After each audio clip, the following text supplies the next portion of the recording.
Enrique Arriaga, gracias por recibirnos. Voy directamente al grano. Primera pregunta. ¿Ha sido este un año complicado? Y después hablamos de lo que dijo usted en el Pleno el otro día, que hay mucha tela que cortar aquí.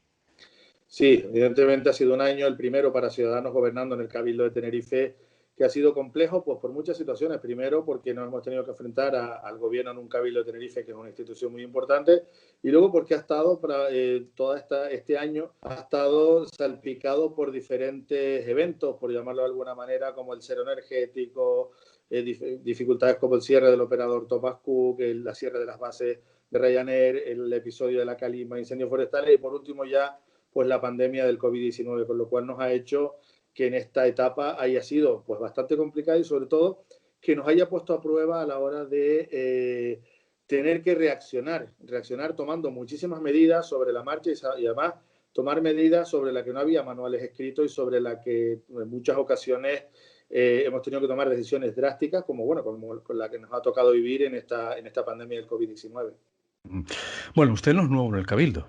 Ya caminaba por ahí. Usted trabaja en el Cabildo Insular de Tenerife. ¿Eso le ha servido, digamos, o le ha valido para entender lo que ha encontrado? Me refiero al último debate del Estado de la isla, el último debate de la cuestión administrativa de la isla, donde usted le ha feado, por cierto, me ha sorprendido porque no se ha cortado un pelo. O igual se ha cortado y resulta que lo que dijo ya por sí solo nos sorprende, ¿no? Pero hablaba de las cloacas de Colisión Canaria, de lo que se había encontrado. ¿Y eso ha sido levantando alfombras o simplemente abriendo gavetas? Pues las dos cosas, levantando alfombras, abriendo gavetas y es verdad que llevo 20 años, más de 20 años en el Cabildo de Tenerife como funcionario y eso me hace entender perfectamente cómo funciona esta administración y sobre todo a la hora de empezar a gestionar una parte muy importante que en este caso por el área que llevo pues tiene mucha importancia como son todas las empresas del sector público asociadas al área de carreteras, movilidad e innovación como puede ser TITSA, Metropolitano, el ITER con sus 15 empresas, parques científicos y tecnológicos, en fin, muchísimas entidades y a la hora de empezar a gestionarla y a ver realmente el potencial y cuáles son los recursos de los que dispone para empezar a marcar las líneas de trabajo de estas empresas, pues nos hemos encontrado situaciones que no nos han gustado en absoluto, situaciones bastante complicadas que en algunas de ellas incluso pues pueden suponer causas de disolución de muchas de estas sociedades que aparentemente eran la joya de la corona, pero que tenían un estado financiero y un estado de funcionamiento bastante deficiente. Pero ¿me está hablando usted, por ejemplo, de empresas accesorias o que no sirven para nada o que sirven para poca cosa o que han sido creadas como echaderos? No, al contrario, son empresas muy importantes. Por poner un ejemplo, Parque Científico y Tecnológico es una empresa que es en la que nosotros queremos basar todo lo que es la atracción de empresas y creación de empleo, sobre todo en el aspecto tecnológico y en el aspecto de la innovación. Creemos, y además lo hemos dicho muchísimas veces, que Tenerife no puede depender solo del turismo, tenemos casi un 30% de la dependencia y queremos aumentar el tanto por ciento del PIB en la parte de innovación y para nosotros es crucial y estratégica Parque Científico y Tecnológico desde el punto de vista de atracción de empresas innovadoras y creación de todo ese tipo de empleo. Pues una con las que más problemas nos hemos encontrado es con Parque Científico, cuyo objetivo en la anterior etapa era crear enclaves y ecosistemas para que se pudieran instalar empresas innovadoras. Se hicieron inversiones millonarias en la construcción de edificios y nos hemos encontrado en que muchas de las subvenciones, hasta el 75% del coste de esos edificios que eran financiadas por fondos FEDER de la Unión Europea, ha habido que devolverlos por mala gestión. Uno de los grandes casos de actualidad ahora mismo es el de Ansina. A algunos se nos antoja eh, que ha sido mal explicado, que la situación ha sido mal explicada, hasta que el otro día en el pleno este que acabo de citar, el presidente del Cabildo no dio, digamos, voy a decirlo aunque me repita, una explicación que parece entendible, que parece que llega a parecer hasta lógica. ¿Lo de la Encina no se las ha venido a ustedes arriba? Sí, yo creo que ahí sí, además comparto la apreciación y la valoración. Yo creo que ha estado mal explicado todo lo que tiene que ver con el programa Ancina, incluso también que está asociado con el programa de SIDEMAT, que a raíz de una reunión que tuvimos en el día de ayer con la autoridad portuaria, pues parece que hemos cambiado de opinión respecto del SIDEMAT y para nada no lo hemos cambiado. El problema del programa Ancina es que era un programa que ha estado muy bien durante los últimos 30 años, pero que ya no se adaptaba a las necesidades reales de los mayores en esta época. No podemos olvidar que hace 30 años uno de los principales retos del programa Ancina era la alfabetización de nuestros mayores. La sociedad ha evolucionado mucho en estos 30 años y ahora las necesidades de nuestros mayores son otras. Se ha creado dentro del Cabildo un programa integral de atención al mayor que es mucho más ambicioso que el programa Ancina y, pues curiosamente, coincidiendo con el proceso de la pandemia en el que todo prácticamente se ha paralizado, se ha dado la orden de iniciar ese nuevo programa de atención al mayor. Y bueno, pues yo creo que en este caso, si se hubiese anunciado y se hubiera dejado claro a la sociedad que las actividades que ahora mismo se estaban desarrollando en el programa Ancina se van a incorporar y de hecho se verán en breve, ahora cuando empecemos el verano, en ese nuevo programa, pues no se hubiera montado todo el revuelo que se ha montado. Si bien es verdad que los trabajadores también de Ancina, que son los que están ahora pues reclamando sus derechos, estaban encuadrados de una forma muy extraña en una empresa dedicada a gestión deportiva, IDECO, que es la empresa que se dedica a gestionar el Estadio Rodríguez López, el Pabellón de la Hamburguesa y otra serie de instalaciones, pues personas que tienen un perfil o un proyecto, están encajados en la empresa IDECO y cuyo único objetivo es la atención al mayor, pues al cortarse ese programa en la empresa IDECO, pues no tienen capacidad de recolocación. Con lo cual, por eso se ha empezado este ERE y ahora empezará con las negociaciones oportunas para ver pues dónde se pueden recolocar y qué tipo de acuerdos se puede llegar con eso. Lo que sí que no se podía mantener era a 60 trabajadores dedicados a la atención del mayor en una empresa dedicada al ocio y a la cultura como es IDECO. Bueno, Enrique, entonces entiendo que si tú creas, vamos a ver si lo he entendido de esa manera, ¿eh? Si tú a la empresa Ansina dedicada al cuidado de los mayores, que eso necesita un personal especializado y preparado, cualificado. Al final esa explotación, voy a hablar así, usted me corrige, esa explotación se la das a una empresa dedicada al sector deportivo, al sector de ocio. Entiendo que el personal que puedes contratar después, pues pueden ser entrenadores, fisioterapeutas. Bueno, el fisioterapeuta está preparado. En fin, podrías contratar a personal con un perfil adecuado para la empresa IDECO, pero no con un perfil adecuado para atender a mayores. Entiendo que eso es lo Efectivamente. que podía haber pasado. Eso es lo que ha pasado. Realmente Ancina no es una empresa, es un programa y entonces se encajó en IDECO y podía haberse encajado muchísimo mejor. Primero donde tendría que estar en el Instituto de Atención Social, que es donde están esas competencias, pero también se habló de la posibilidad de que estuvieran en Sinpromi. Tendría a lo mejor mucho más sentido que ese personal estuviera ahí.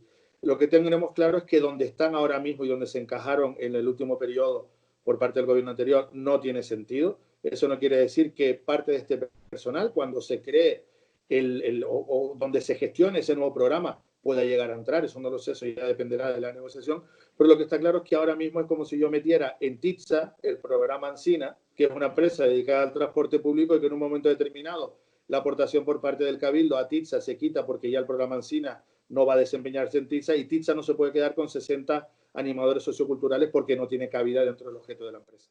Entendido, entonces lo he entendido perfectamente. Eh, eh, ha saltado a la prensa, ayer lo contábamos en este mismo diario, lo del acuerdo que ha llegado la alcaldesa de la ciudad de Santa Cruz de Tenerife, además también cogobernada con su partido, con Ciudadanos, con Matilde Sambudio, un acuerdo con la familia de Antonio Plasencia. Bueno, se le pilla en un alzamiento de bienes y finalmente deciden entregar dos edificios. Uno de esos edificios era el que en principio quería comprar el anterior presidente del Cabildo, la anterior corporación, a esa familia. En declaraciones a Radio Marca, el mismo Carlos Alonso decía que se tenía que haber comprado el edificio porque de esa manera el ayuntamiento hubiera recibido dinero cash. Eh, ese edificio, vamos a recordarlo, ¿reuniría las condiciones hoy en día para dedicarlo a la asistencia sociosanitaria o a la residencia de mayores?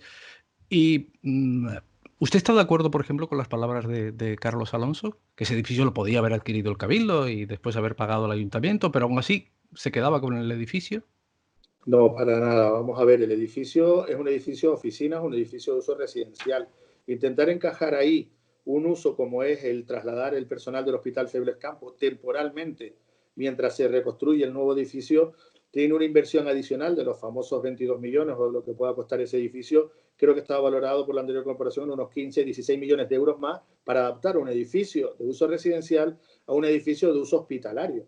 No tiene mucho sentido. Y tampoco tenía sentido comprarlo en aquel momento, como sí se hizo por parte del gobierno de Canarias, también la compra de un solar a la familia Plasencia, que estaba al lado del hospital de Nuestra Señora de la Candelaria, porque al final la familia Plasencia tenía un entramado de empresas que podía haber hecho perfectamente como estaba haciendo, moviendo el dinero de diferentes empresas y al final no hacer frente a la deuda que tenía con el Ayuntamiento de Santa Cruz. Ahora mismo el Ayuntamiento de Santa Cruz ha adquirido o va a gestionar estos edificios. Ellos podrán hacer lo que quieran con ellos, pero evidentemente también me lo han preguntado hoy en otros medios si ese edificio realmente ahora el Cabildo debería, como dice Carlos Alonso, comprárselo al Ayuntamiento de Santa Cruz para facilitar dinero. Creemos que no, porque ese edificio realmente no reúne esas condiciones. Ya se está llegando a un acuerdo con el Seminario de la Laguna para poder trasladar temporalmente al personal del Febles Campos allí mientras hacen las obras, pero ese edificio pues, podría tener perfectamente un uso administrativo para el ayuntamiento o para cualquier otra entidad, pública o privada, pero no creemos que sea el mejor edificio para colocar un centro sociosanitario, un centro de mayores, como es ese edificio en el centro de Santa Cruz. Bueno, tenemos un tiempo en estas entrevistas y estamos hablando de Tenerife, con lo que se supone que son muchísimas cosas, ¿no? Estamos hablando con el vicepresidente de la Corporación Insular. Usted habló antes del SIDEMAT, que no quiero que pase de soslayo, porque también dijo en ese pleno que el SIDEMAT estaba rumbroso ya, que se estaba cayendo, que está al lado del mar, que es un edificio sin mantenimiento. ¿Cuál va a ser el futuro del SIDEMAT, que ha sido una escuela maravillosa para dar los primeros pasos en vela, ¿no? Bueno, de ahí han salido grandes deportistas, además.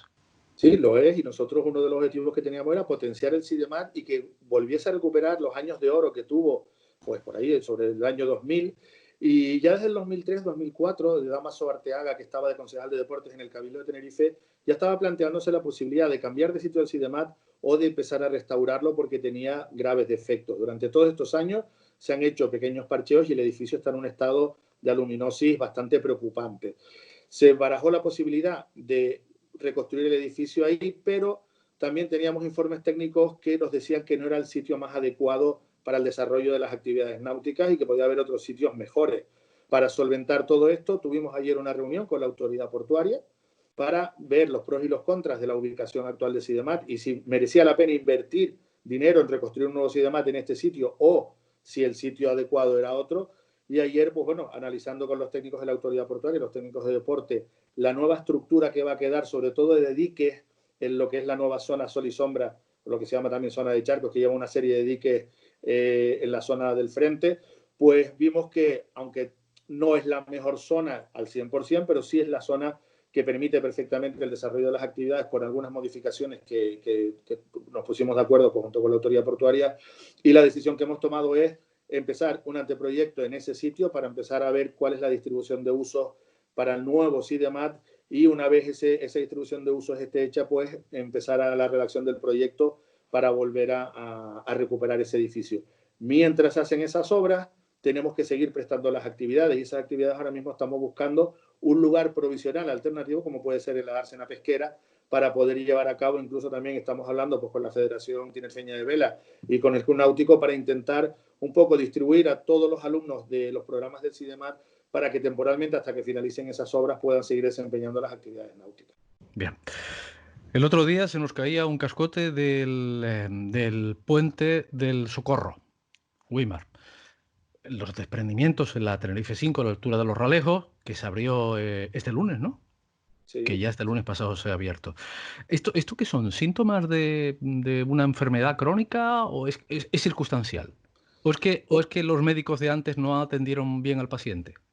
Bueno, si dejamos que el paciente no se recupere y no lo atendemos a las primeras dolencias, pues con el tiempo y con el paso de los años hay algunas cosas que se pueden enfermar. Son dos casos, incluso yo sumo un tercero, que es el talud de la TF1 a la altura de las Caletillas, que tenemos otra obra de emergencia. Son tres situaciones diferentes. La primera, que es la del talud de la TF1, si es pues, deterioro de la primera obra que se hizo la ampliación de la TF1 hace ya más de 20 años. Se detectó a tiempo, gracias a Dios. Ahí el doctor acertó y vio ya lo primero del perfecto y actuamos a tiempo para que no nos pasara lo que pasó en la Gran Canaria 1, que ahí sí hubo un verdadero desprendimiento y un desplazamiento de la calzada. Eso es por diagnóstico y reparaciones sobre la marcha. Lo del puente de San Marines en Weimar ya no fue por eso, sino fue porque un camión con una grúa retroexcavadora pues chocó contra el puente y lo que hizo fue romper los pilares del puente. Eso fue un daño causado por un accidente de un camión. Y bueno, en la parte de la TF5, pues fue como consecuencia de los desprendimientos de la ladera, que también habían sido agravados por el incendio que hubo en el mes de febrero, pero en este caso lo que puso de manifiesto fue la dejadez durante más de 15 años, no del talud en sí, sino de haber tomado una decisión definitiva para la zona de la Isla Baja, porque se ha visto en estos días, en este casi mes y una semana, que ha estado cortado el tráfico, que es la verdadera vía y el pulmón de esa zona.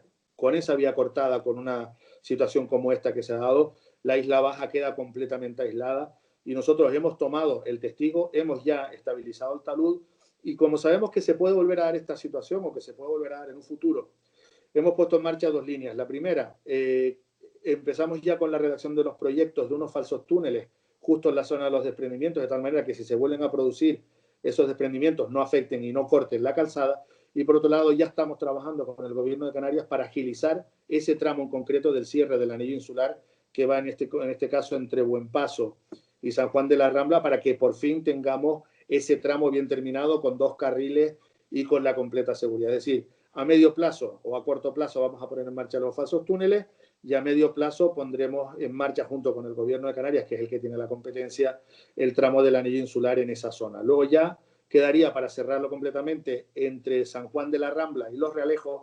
Ese va a ser un poco más complejo, probablemente en esta legislatura no se empiece, porque pasa por una red Natura 2000, una zona de espacios naturales, que es mucho más complicado el conseguir todas las declaraciones de impacto de ese tramo, pero que también hemos solicitado al Gobierno de Canarias, en este debate que tuvimos la semana pasada sobre el estado de la isla, el que se agilicen también todos aquellos trámites necesarios para ya ir redactando el proyecto y poder acelerar las obras también lo antes posible. Señor Arriaga, no me haga de capitán a posteriori, ¿no? Que se ha puesto de moda esto de capitán a posteriori. Pero le he oído decir a usted que la situación de caos circulatorio de la isla ha sido culpa de la anterior administración. ¿Había otra posibilidad de andar por esta isla? ¿Había otra posibilidad de haber planeado esta isla? Le pregunto. Sí, había una posibilidad y era, primero, empezar a poner en marcha algunos planes, que no había planes de movilidad integral de la isla, que ahora nosotros estamos licitando, ya ha salido el pliego y va a licitarse en breve para poderse empezar, un plan de movilidad integral de la isla, pero no para ahora, sino para dentro de 20 años, es decir, de aquí a 2040. No podemos empezar a hacer infraestructuras ahora cuando dentro de 10 años van a quedar obsoletas. Esa planificación brillaba por su ausencia. ¿Qué se estaba haciendo? Había planes del año 99, había planes del 2002, planes del 2008, que son los que contemplaban pues, el tercer carril de la TF1, la famosa circunvalación de los rodeos. Es decir, había mucha planificación, pero no se había tomado en consideración nada. No olvidemos que la circunvalación del aeropuerto de los rodeos era de la misma época que la circunvalación de Gran Canaria, de Las Palmas de Gran Canaria. En Las Palmas de Gran Canaria se puso en marcha y de hecho yo creo que están ahora por la 4ª fase de la circunvalación. Y aquí grandes obras de infraestructuras de carretera no se ha hecho ninguna. Hemos estado discutiendo que si el tren del norte, que si el tren del sur, que si el tercer carril, que si nada, y al final la casa por barrer. Yo no voy a ser capitán a posteriori, al contrario, nosotros hemos cogido todas esas vías y sobre todo hemos metido una nueva incógnita en la ecuación que no se había utilizado antes, que son los modelos de circulación y los modelos de tráfico. Tenemos muchas tecnologías hoy en día que nos dicen cómo puede funcionar una vía en función de la capacidad que tenga y en función de cómo viene el tráfico. Los datos los tenemos, los hemos empezado a utilizar y nos dicen que un tercer carril en una autopista determinada no solventa el problema y sin embargo una vía alternativa sí. Es la primera vez que utilizamos estos modelos de simulación de tráfico para poder afirmar con rotundidad que ese bypass del aeropuerto de los rodeos, esa circunvalación, realmente sí solventa el problema en el Padre Anchieta, pero en paralelo lo que tenemos que hacer es planificar nuestra isla de aquí a 2040 y ese es el verdadero plan de movilidad. Una vez tengamos ese plan, pues se podrán planificar las infraestructuras que tendrán que ir haciéndose en cada uno de los momentos que se planteen en ese plan. No hacerla 30 años después porque esa infraestructura probablemente hecha 30 años después ya no sea suficiente para absorber el tráfico. Y no estamos hablando solamente de infraestructuras de carreteras, que no todo tiene que ser cemento.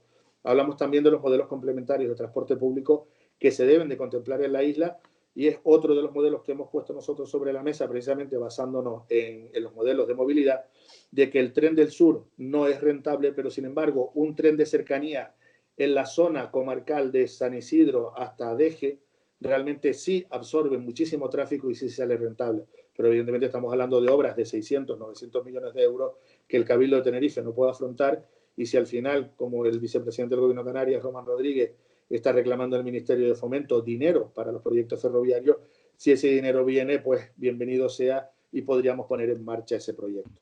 Bien, usted cuando habla del bypass del aeropuerto es lo que, por ejemplo, el concejal de urbanismo de La Laguna habla del desdoblamiento de la Tenerife 5 que iría por detrás, por donde están los militares, ¿no? Digamos. Que Efectivamente. también han advertido que si tocan un terreno agrícola esencial se van a oponer. Supongo que eso se estará mirando mucho, ¿no? O sea, por dónde se va a Sí, trazar. Sobre el papel hemos visto algunos proyectos. Bueno, sobre el papel hemos visto algunos trazados. ¿Se está trabajando ya sobre el terreno, digamos, para...? se está trabajando con el trazado y con todos los condicionantes que puso, por un lado, Aeropuertos Españoles, que fue bastante estricta en cómo tenía que hacerse esa vía, y también desde el punto de vista de minimizar el impacto ambiental. Esa vía va prácticamente en trinchera y con falsos túneles, de tal manera que va prácticamente soterrada, elimina el impacto sobre el terreno agrícola y también elimina el impacto posible que pueda tener sobre el aeropuerto. Está ya el gobierno de Canarias, porque también es una vía que depende del gobierno de Canarias. Están ya con los estudios de trazado y avanzando en toda la documentación técnica para poder redactar el proyecto, y esa vía sí que es una de las vías más importantes, sobre todo, yo digo, para solventar el problema en el Padre Anchieta. Mientras, ¿qué tenemos que hacer nosotros? Pues en lo que es competencia del Cabildo, que son cosas un poco menores, pues ya estamos actuando, y de hecho vamos a empezar con 2 actuaciones en la rotonda del Padre Anchieta para empezar poquito a poco, con gotas a gotas, intentar con pequeñas obras ir solventando el tráfico y los atascos en esa zona. Son pequeñas actuaciones que por sí solas no solucionan el problema, pero que son precursoras para que luego, a medida que vayamos implantando las demás, se vaya notando muchísimo más en la fluidez del tráfico. La crisis, la pandemia, ha hecho aparcar, guardar de momento la ampliación del tranvía hasta los rodeos. ¿Ese es el motivo? Sí, sí, realmente hay algunas obras que estaban en el proyecto de gobierno que, como consecuencia de la pandemia y de la crisis que tenemos ahora, pues no tenemos el escenario económico que teníamos antes, y ese tipo de obras lo que se han hecho es dilatarlas en el tiempo. Ahora mismo no tocan, ahora mismo lo que toca es ayudar a los que peor lo están pasando con las ayudas que están establecidas en el plan de ayuda de la activación socioeconómica de Tenerife, y por otro lado todas aquellas medidas destinadas a reactivar la economía en Tenerife. Estos proyectos, como no solamente la ampliación de la línea del tranvía, sino el circuito del motor del sur de Tenerife, son proyectos que quedan apartados en el tiempo. No quiere decir que los abandonemos, sino que ahora mismo económicamente no pueden realizarse, se quedan pospuestos en el tiempo, se dilatarán en el tiempo, y más adelante veremos, porque si la coyuntura económica se recupera y disponemos de los recursos para afrontar las cosas esenciales y también tenemos más recursos, pues podríamos retomar esos proyectos. Porque qué es el tranvía si no llega al aeropuerto, por ejemplo? Aunque los Pues taxistas han mostrado que están contentos, claro, porque dicen que les iba a quebrar la economía, ¿no?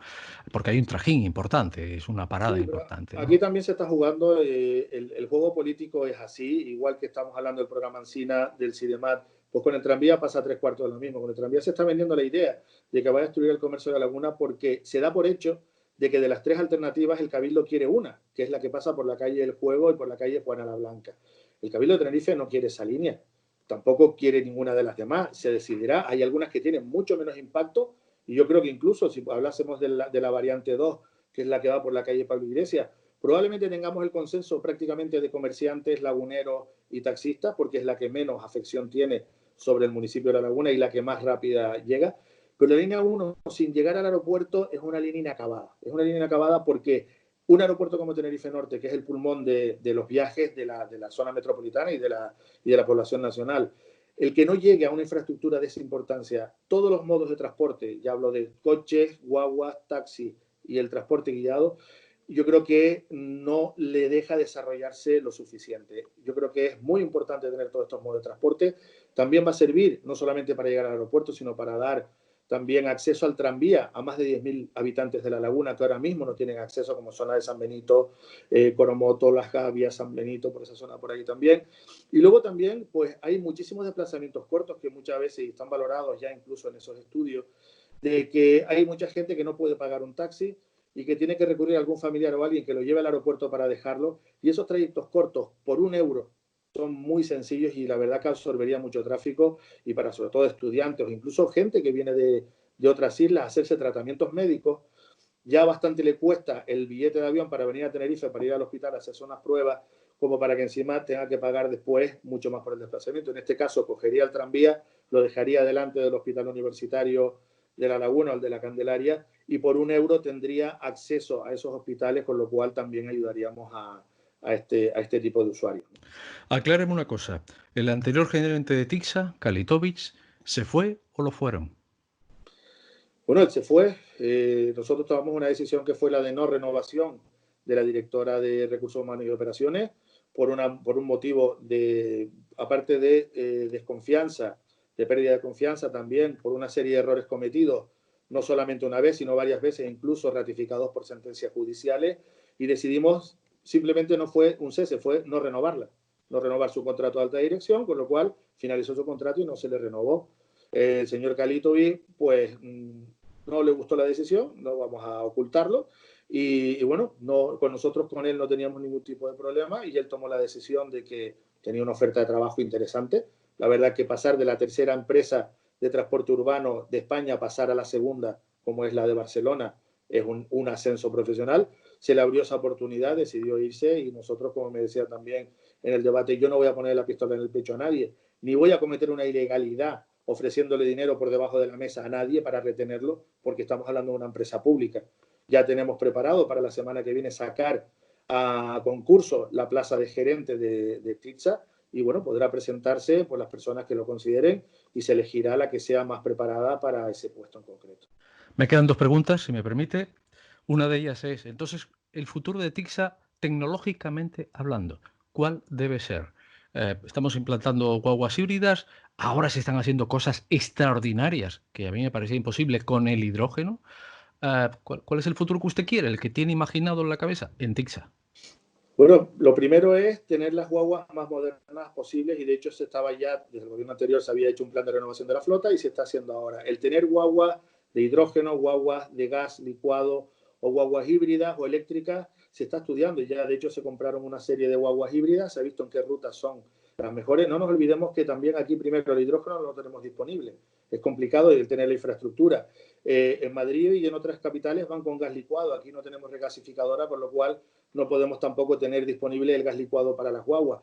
Y respecto de las guaguas híbridas o eléctricas, también se están estudiando, pero no nos olvidemos que Tenerife no es una gran ciudad, o la isla no es una isla plana, como puede ser otra. Todos sabemos que aquí en Tenerife es o para arriba o para abajo, por lo cual las guaguas eléctricas a veces no son rentables en ciertos trayectos. Por eso hemos estado estudiando con estas que hemos traído de prueba piloto, a ver en qué rutas son más rentables, y lo que tenemos claro es que tienen que ser híbridas. Aquí por ahora las eléctricas 100% podrían ser interesantes en Santa Cruz, y de hecho se han comprado algunas, vamos a probarlas también, pero ese sería el modelo, es decir, tener las guaguas más eficientes posibles y sobre todo tener un servicio que nos permita dar el mayor servicio al menor coste económico y medioambiental posible. Para eso estamos trabajando en reorganización de rutas, reclasificación de ciertos horarios también para ver cuáles son los más flexibles, y también combinar algunas rutas que se pueden llamar deficitarias, pero que realmente hay que dar ese servicio público, en la que podemos tener una guagua de 60 plazas en la que van 2 personas.